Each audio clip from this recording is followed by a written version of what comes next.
Juan, you must be running on fumes. Have you gotten any sleep Um, Total 6 hours since Sunday. since Sunday? Something like that. So that is the life of a climate envoy to begin. But it's incredible to have you here. Juan and I also met at the UN Ocean Conference in June, and we kind of met by accident, but then found some time to chat. And I was just so inspired by Juan's story, the work that he's doing, and his absolute courage and bravery. So I think you'll know what I mean when I show this clip here. Oh God. Once again, request for the floor. I do want to close the list, but we cannot.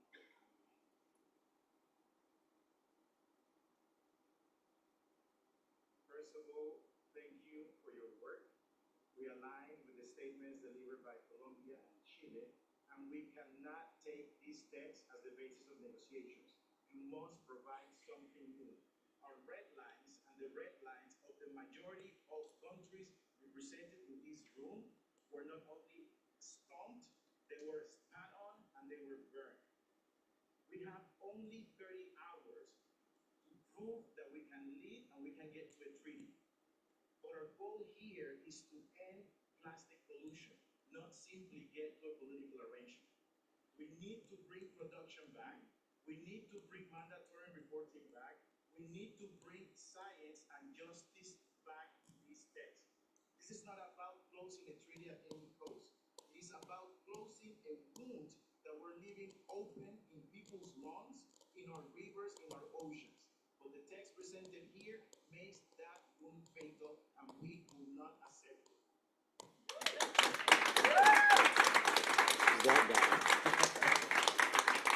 When I saw that on Instagram, I got my pickleball stuff coming up and in my algorithms, and then I see Juan's work, I'm like, wow, there are people out there who have a voice and have the words to articulate the urgency that is required at this exact moment in time. So Juan, thank you for the work that you do.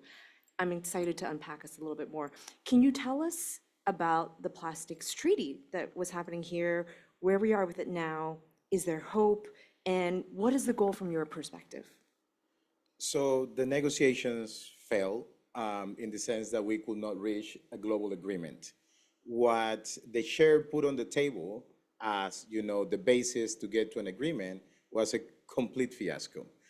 It was an agreement written by UN bureaucrats just for the sake of getting an agreement and checking on their box that they got an agreement. But it wasn't an agreement that will actually get us to get control of the plastic pollution crisis. Panama leads a coalition of 100 nations that do not only want the entire life cycle of plastic addressed in this treaty, but we want to create a new wave of prosperity for the entire world. If we look at the Paris Agreement, it is not perfect. We're lagging behind in so many fronts, but a revolution has started. Over the past 10 years, green energies, solar, electric cars, the prices are coming down. And they are coming down because 10 years ago, we agreed that we were gonna, enact a roadmap towards a sustainable future. And those are the kind of signals that I believe the business community needs to actually be effective and to jump on the train and get us to that end line.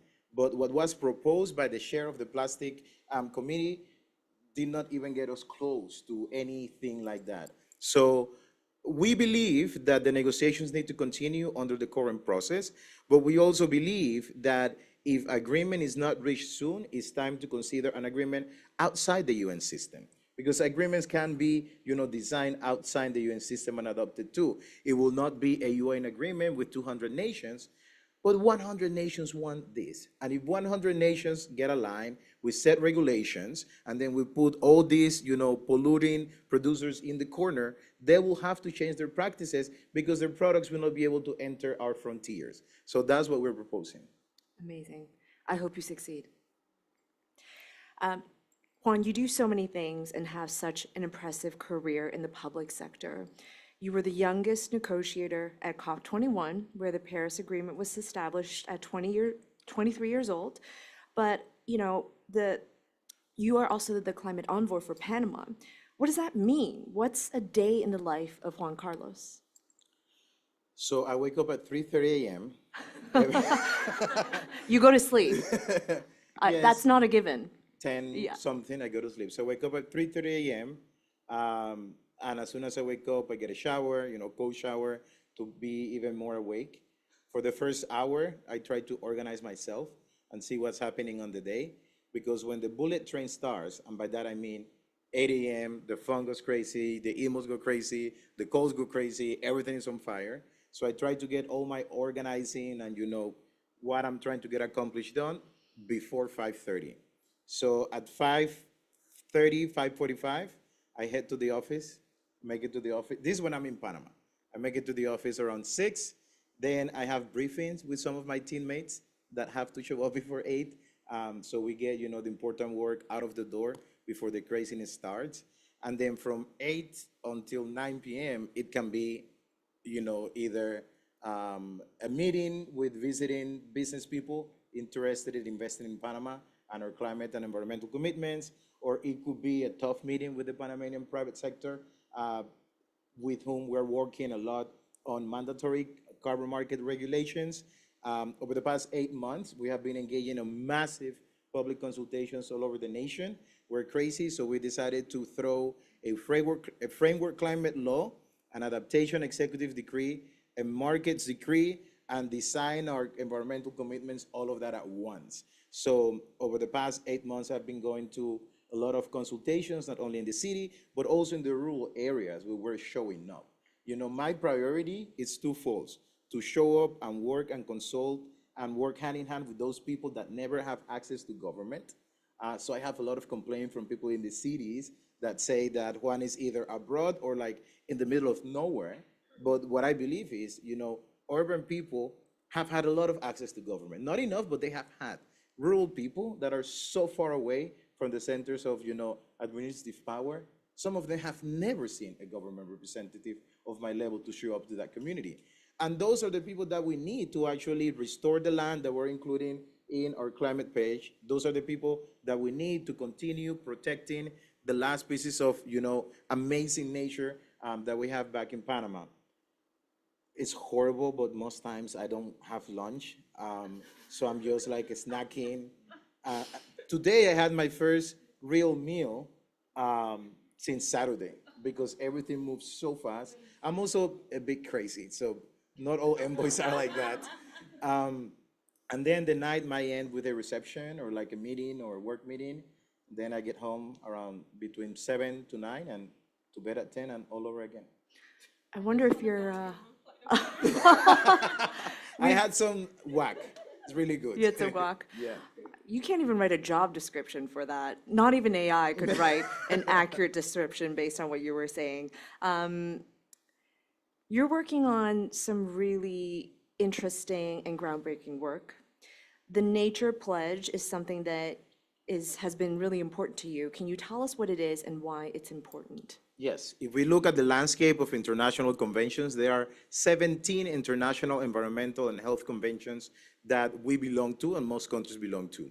For each one of these conventions, you need to design a report on commitments or target. You also need to design a report to follow and keep track of the targets that you reported, and you also need to create a long-term strategy. Let's say there are 15. Within 5 years, me as an envoy or a government need to produce 45 stupid reports that we saw already in the news that nobody reads.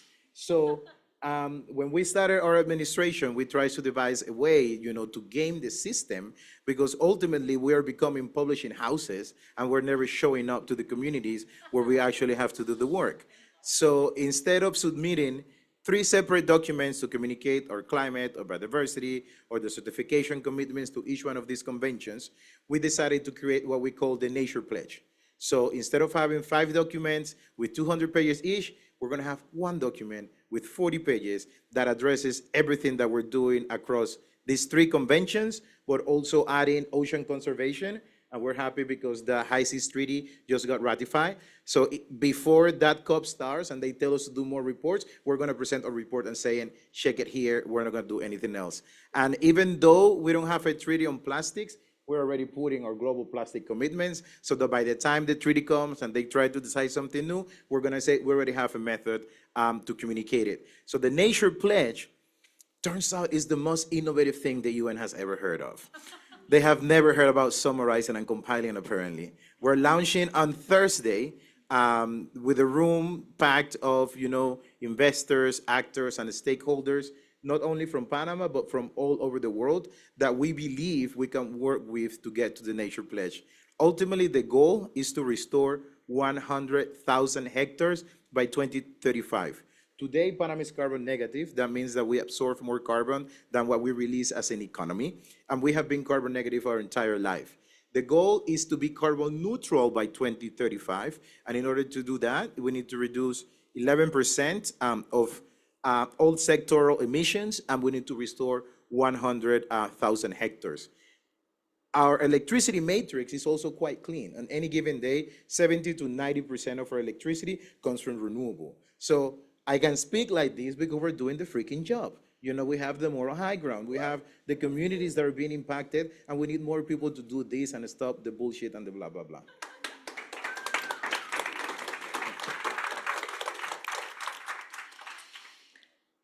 Juan, most of us in the room have never set foot inside the UN. Thank God.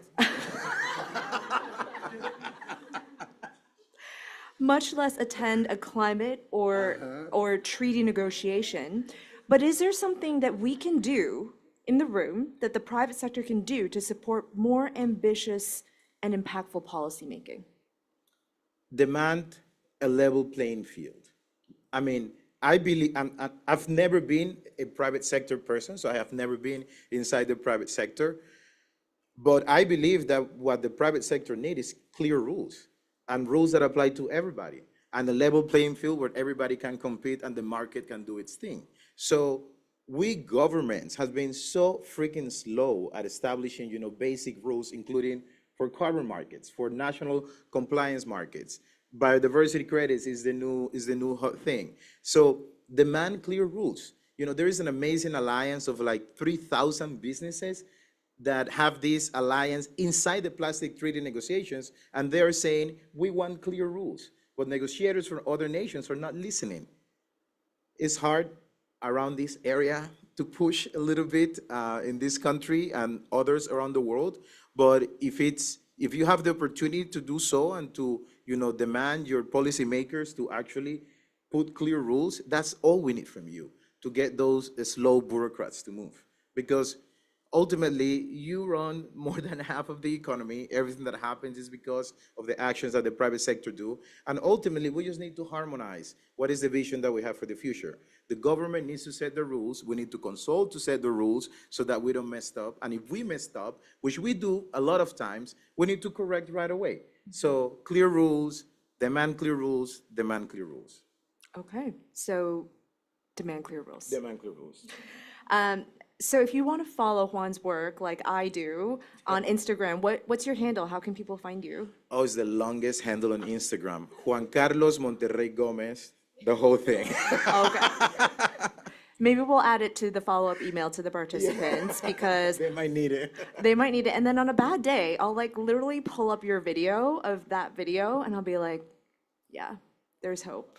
This is like what needs to be said and living proof that it will be said. So Juan, thank you for making us stop here during your UNGA and Climate Week experience. I'm so glad our attendees could meet you and continue fighting the good fight. So I have a newsflash. Tomorrow, Panama is honoring Michelle as one of the SDG leaders pushing, the SDGs all over the world. She's going to be one of the 80 leaders from all over the world that we're bringing to the launch of, Thursday, for the launch of our Nature Pledge. So congratulations, Michelle. It is an honor. It is an honor.